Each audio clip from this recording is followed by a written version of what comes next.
Hi, my name is Evan Davies, and I'm just an independent consultant. I'm not affiliated with any organization.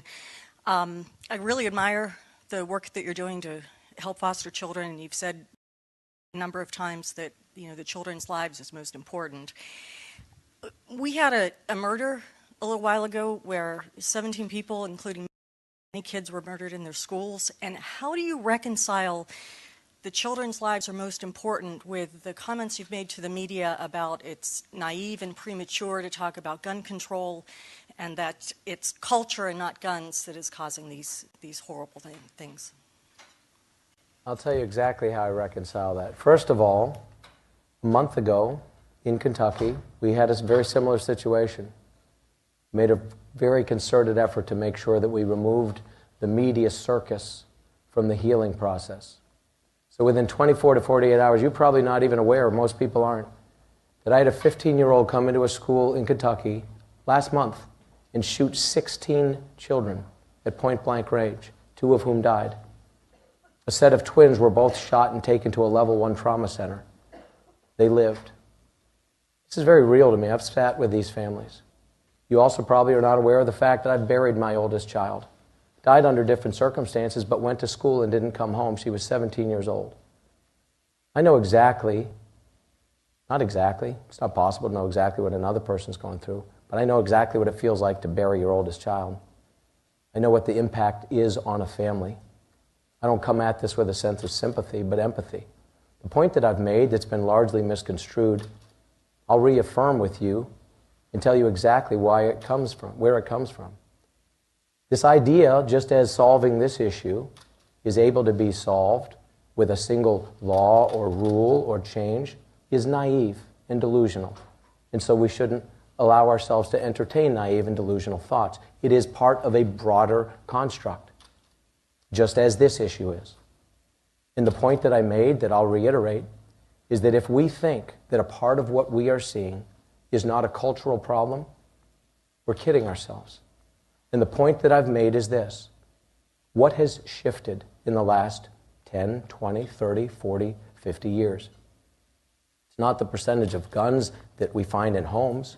And you can give me a statistic that there's now more guns. Fair enough, I'll submit that that may be true. I'm not going to argue with you. But the reality is there's fewer homes that have guns in them than there were 50 years ago when children didn't walk into schools and shoot themselves and shoot each other. That's a fact.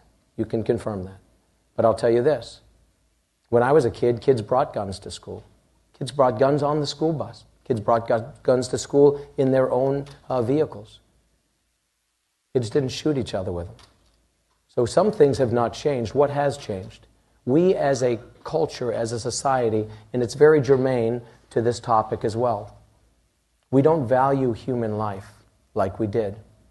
We remove increasingly respect for the dignity of other people. You look at how rampant pornography is, the degradation and disrespect for women and for human life in general. It is so systemic.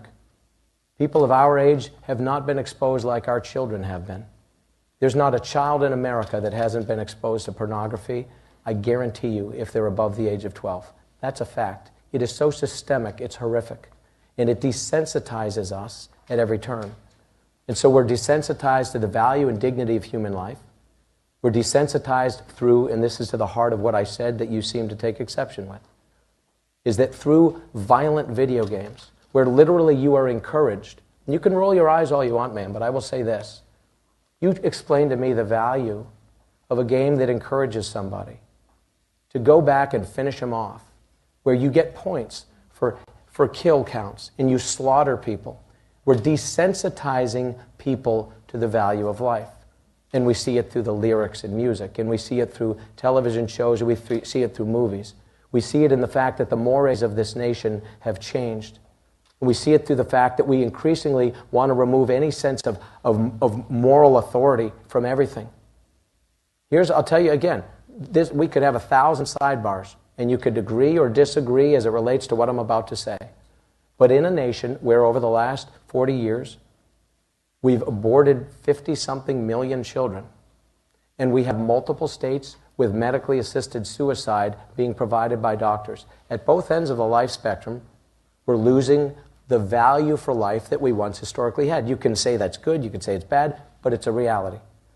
You couple that with the fact that all these other things are changing, that we're removing any sense of authority. It used to be that you had different levels of authority starting in the home itself. Fully a third of children in a recent Pew study say that they have no interaction, for all intents and purposes, with their own parents. When their parents live in the home, they say their parents have no clue what they're even learning in school. There was a study recently and an article that was derived from that and other studies that was in The Atlantic. I encourage you to look it up, about the impact. And again, you can smirk and you can smile, but as somebody who's an independent consultant, I find it remarkable that you're so smug and you're so disregarding of my opinion, when in fact I'm just trying to have an honest dialogue with you, based on a fair question. But I will say this. Look at this article in The Atlantic. This article in The Atlantic talks about how young people are increasingly becoming suicidal and depressed because of the use of social media and the use of these personal devices and on-screen time. All these are part of a cultural issue. In this cultural issue, if we're not addressing it, we are kidding ourselves, because it also affects this issue we came here to talk about today, which is why these homes are broken, why so many children are finding themselves in government care, which is not the best solution.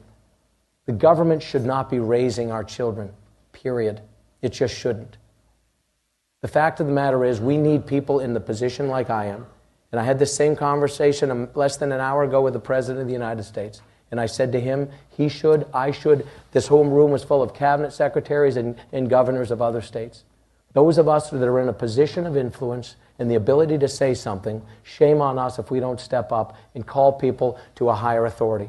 And there will always be those, including many in the media, whoever the messenger is, they're going to find the imperfection in that messenger.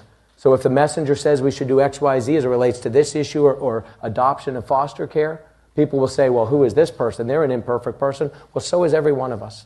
There's not a perfect person in America, but that doesn't mean we don't strive for perfection. There's not a perfectly morally upright person in America. That doesn't mean we don't espouse and aspire to reach for moral higher authority and expect more and demand more of our children.